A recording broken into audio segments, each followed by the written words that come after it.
തികച്ചും ഗുരുവായൂരപ്പ ഭക്തിയായിരുന്നു മായ എന്ന പെൺകുട്ടി. നമ്മുടെ ബാലാമണിയെ പോലെ തന്നെ എന്നും രാവിലെ എണീറ്റ് കുടി കഴിഞ്ഞ് ഭഗവാന് നെയ്വിളക്ക് കത്തിക്കും, ഭഗവാന്റെ പാദങ്ങളില് പുഷ്പങ്ങൾ അർപ്പിക്കും, ഭഗവാന് തുളസിമാല ചാർത്തിക്കും.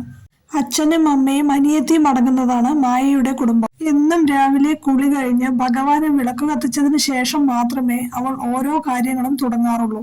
അവളുടെ ഏറ്റവും വലിയ ആഗ്രഹമാണ് ഗുരുവായൂർ ക്ഷേത്രത്തിൽ പോകണം, ഗുരുവായൂരപ്പനെ കാണണം എന്നുള്ളത്. പക്ഷെ എന്തുകൊണ്ടോ എപ്പോഴും അത് സാധിക്കാറില്ല. എപ്പോഴെങ്കിലും അവർ പോവാമെന്ന് തീരുമാനിക്കുമ്പോഴേക്കും എന്തെങ്കിലും ഒരു തടസ്സമോ മുടക്കങ്ങളോ ഒക്കെ സംഭവിക്കാറുണ്ട്. എന്നും വിളക്ക് കൊളുത്തി ഗുരുവായൂരപ്പനെ പ്രാർത്ഥിക്കുമ്പോഴും അവൾ ഗുരുവായൂരപ്പനോട് പറയുമായിരുന്നു, കണ്ണാ, എന്നെയും ഗുരുവായൂർ ക്ഷേത്രത്തിൽ എത്തിക്കണേ, എനിക്ക് ഗുരുവായൂരപ്പനെ അവിടെ വന്നൊന്ന് കാണാൻ പറ്റണേ, സാധിക്കണേ ഭഗവാനെ എന്ന് അവൾ എന്നും പറയുമായിരുന്നു. എന്തുകൊണ്ടോ എപ്പോഴും അവൾക്ക് ഓരോരോ തടസ്സങ്ങൾ നേരിടേണ്ടി വരുമായിരുന്നു. അങ്ങനെ എന്തു തന്നെയായാലും നാളെ വ്യാഴാഴ്ചയല്ലേ, അപ്പോൾ നമ്മൾക്ക് എല്ലാവർക്കും ഗുരുവായൂർ ക്ഷേത്രത്തിൽ പോവാം, ഗുരുവായൂർ അമ്പലത്തിൽ പോയി ഗുരുവായൂരപ്പനെ കാണാമെന്ന് അവർ തീരുമാനിച്ചു. അങ്ങനെ പിറ്റേ ദിവസം രാവിലെ നേരത്തെ തന്നെ എണീറ്റ് കുളി കഴിഞ്ഞ് ഗുരുവായൂരപ്പന് നെയ്വിളക്ക് കത്തിച്ച് പാദങ്ങളിലെ പുഷ്പങ്ങൾ അർപ്പിച്ച് തുളസിമാല ചാർത്തി അതിനുശേഷം പെട്ടെന്ന് റെഡിയായി അച്ഛനും അമ്മയും അനിയത്തിയും ഒപ്പം ഗുരുവായൂർ അമ്പലത്തിലേക്ക് പോയി. പക്ഷെ ഇച്ചിരി താമസിച്ചു പോയി. ഒരു 12:30യോടെയാണ് അവർ ഗുരുവായൂർ ക്ഷേത്രത്തിൽ എത്തിച്ചേർന്നത്. 12 എന്നൊക്കെ പറയുമ്പോൾ ഉച്ചപൂജയ്ക്ക് ശേഷമുള്ള സമയമാണ്, നല്ല തിരക്കാണ്. അതിനുശേഷം നട അടയ്ക്കുകയും ചെയ്യും.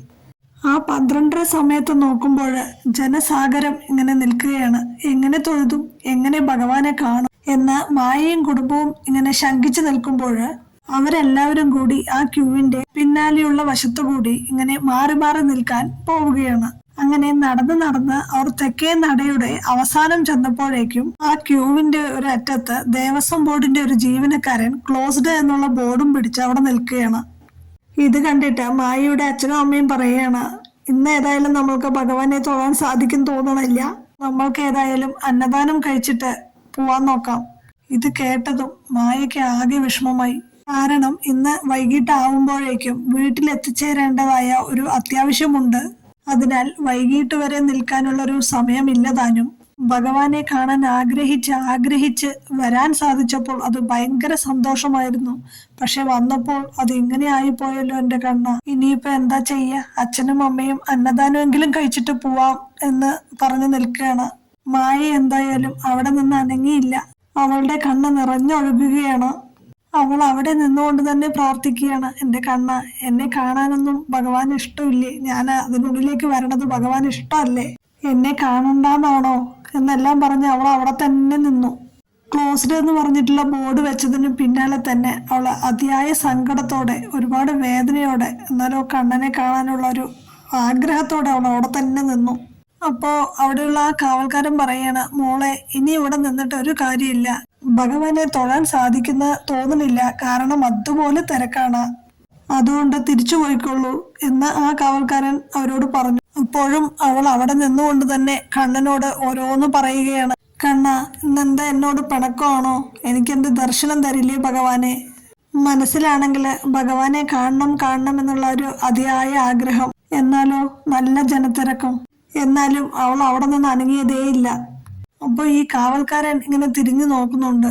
അയാൾക്ക് മനസ്സിനെന്തോ തോന്നിയത് കൊണ്ടാവാം അയാള് തിരിച്ചു വന്ന് ആ ബോർഡ് അങ്ങോട്ട് എടുത്തു മാറ്റി മായയെയും കുടുംബത്തെയും ക്യൂവിനുള്ളിലേക്ക് കയറ്റിവിട്ടു. അപ്പോഴവൾക്ക് ഭയങ്കര സന്തോഷമായി. കണ്ണനെ എന്തായാലും ഇന്ന് അവൾക്ക് കാണാൻ സാധിക്കുമല്ലോ. അങ്ങനെ ക്യൂവിൽ നിന്ന് നീണ്ട ക്യൂ. അങ്ങനെ അവസാനം ഭഗവാന്റെ ശ്രീകോവിലിന് അടുത്തെത്തി.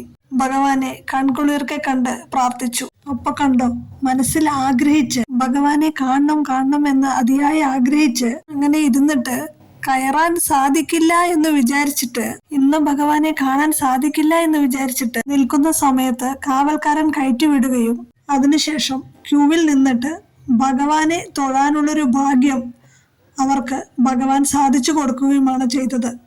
അങ്ങനെ ഭഗവാനെ കൺകുളിർക്കെ കണ്ട് പുറത്തിറങ്ങിയ ശേഷം, ശ്രീകോവിലിന് പുറത്തിറങ്ങിയ ശേഷം പ്രസാദം വാങ്ങാനായിട്ട് ചെല്ലുകയും പ്രസാദം വാങ്ങി തിരിഞ്ഞു നടക്കുമ്പോൾ ഒരാള് മോളെ എന്ന് വിളിക്കുന്നു.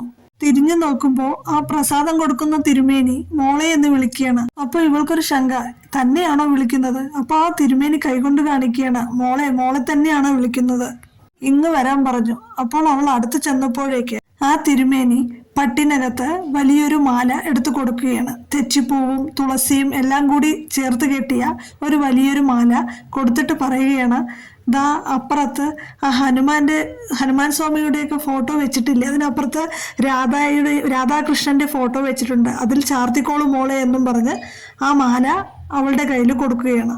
അവൾക്ക് അത്ഭുതമായി. ഇതെന്താ സംഭവിക്കണമെന്ന് അറിയില്ല. ആ തിരുമേനിക്ക് തന്നെ അറിയില്ല. ഇത്രയും ജനങ്ങൾ നിൽക്കുന്ന സമയത്ത് തന്നെ തിരഞ്ഞു പിടിച്ചു വിളിച്ചിട്ട് വലിയൊരു മാല തന്നിട്ട് അത് രാധാകൃഷ്ണന്റെ ഫോട്ടോയിൽ ചാർത്തിക്കോളൂ എന്ന് പറഞ്ഞപ്പോൾ അവൾക്കത് വലിയ സന്തോഷമായി.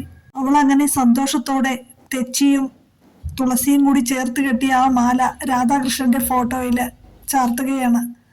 ഒന്ന് ചിന്തിച്ചു നോക്കിക്കേ, മായ എന്ന് പറയുന്ന ആ പെൺകുട്ടി കുറേ കാലമായിട്ട് ഗുരുവായൂരപ്പനെ കാണാനായിട്ട് ഗുരുവായൂർ ക്ഷേത്രത്തിൽ വരാൻ ആഗ്രഹിക്കുകയും അവസാനം ആ ആഗ്രഹം നടന്നപ്പോൾ ഭഗവാനെ ഉള്ളിൽ ചെന്ന് പ്രാർത്ഥിക്കാൻ സാധിക്കില്ല എന്ന് വിചാരിച്ചു, ജനത്തിരക്ക് കാരണം. പക്ഷെ അതും സാധിച്ചു. സെക്യൂരിറ്റി അവളെ അകത്തേക്ക് കടത്തിവിടുകയും ചെയ്തു. അങ്ങനെ കണ്ണനെ കൺകുളിർക്ക് കാണാൻ അവൾക്ക് സാധിക്കുകയും ചെയ്തു.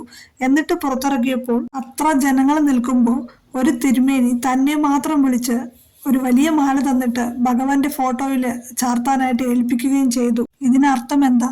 ഭഗവാൻ ഒരിക്കലും നമ്മളെ മറക്കില്ല, നമ്മളെ കൈവിടില്ല.